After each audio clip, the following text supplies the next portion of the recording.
Chapter 10. The family begins to starve. During the next 2 weeks, the weather turned very cold. First came the snow. It began very suddenly one morning, just as Charlie Bucket was getting dressed for school.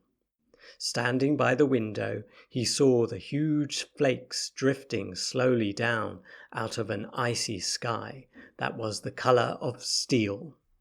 By evening, it lay 4 feet deep around the tiny house, and Mr. Bucket had to dig a path from the front door to the road. After the snow, there came a freezing gale that blew for days and days without stopping, and oh, how bitter cold it was! Everything that Charlie touched seemed to be made of ice, and each time he stepped outside the door, the wind was like a knife on his cheek.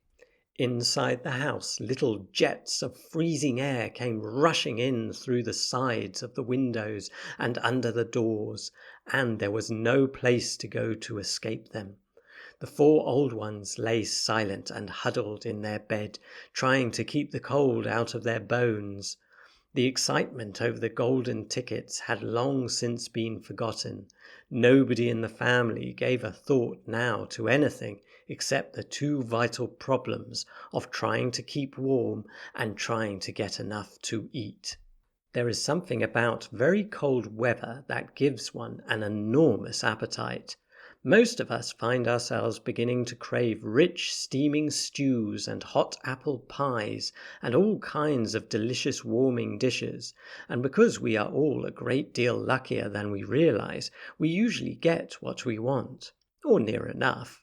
But Charlie Bucket never got what he wanted because the family couldn't afford it. And as the cold weather went on and on, he became ravenously and desperately hungry.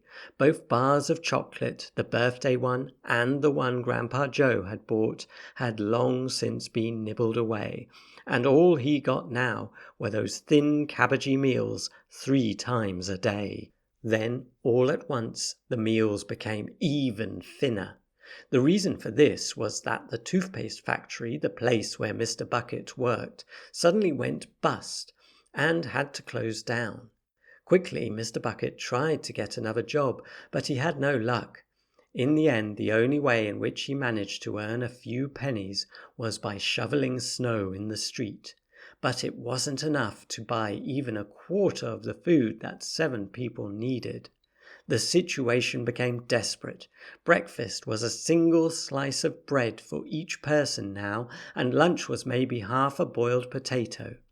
Slowly but surely, everybody in the house began to starve. And every day little Charlie Bucket, trudging through the snow on his way to school, would have to pass Mr. Willy Wonka's giant chocolate factory. And every day as he came near to it, he would lift his small pointed nose high in the air and sniff the wonderful sweet smells of melting chocolate. Sometimes he would stand motionless outside the gates for several minutes on end, taking deep swallowing breaths as though he were trying to eat the smell itself. "That child," said Grandpa Joe, poking his head up from under the blanket one icy morning, "that child has got to have more food. It doesn't matter about us, we're too old to bother with, but a growing boy, he can't go on like this, he's beginning to look like a skeleton." "What can one do?" murmured Grandma Josephine miserably. "He refuses to take any of ours. I hear his mother tried to slip her own piece of bread onto his plate at breakfast this morning, but he wouldn't touch it. He made her take it back." "He's a fine fellow," said Grandpa George. "He deserves better than this." The cruel weather went on, and every day Charlie Bucket grew thinner and thinner. His face became frighteningly white and pinched. The skin was drawn so tightly over the cheeks that you could see the shapes of the bones underneath. It seemed doubtful whether he could go on much longer like this without becoming dangerously ill. And now, very calmly, with that curious wisdom that seems to come so often to small children in times of hardship, he began to make little changes here and there in some of the things that he did, so as to save his strength. In the mornings he left the house 10 minutes earlier, so that he could walk slowly to school without ever having to run.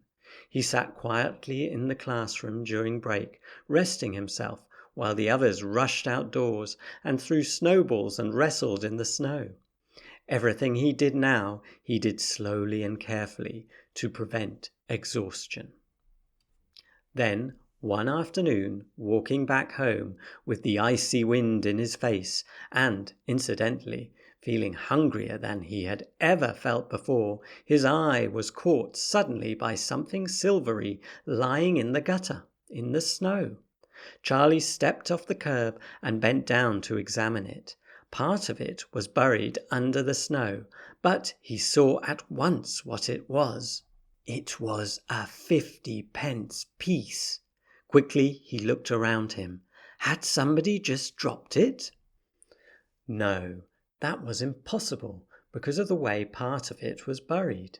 Several people went hurrying past him on the pavement, their chins sunk deep in the collars of their coats, their feet crunching in the snow. None of them was searching for any money. None of them was taking the slightest notice of the small boy crouching in the gutter. Then, was it his, this 50-pence? Could he have it? Carefully Charlie pulled it out from under the snow. It was damp and dirty, but otherwise perfect.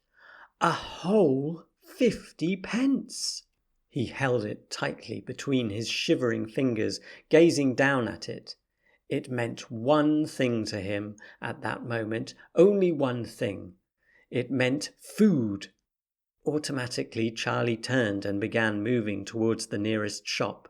It was only 10 paces away. It was a newspaper and stationery shop, the kind that sells almost everything, including sweets and cigars. And what he would do, he whispered quickly to himself, he would buy one luscious bar of chocolate and eat it all up, every bit of it, right then and there, and the rest of the money he would take straight back home and give to his mother.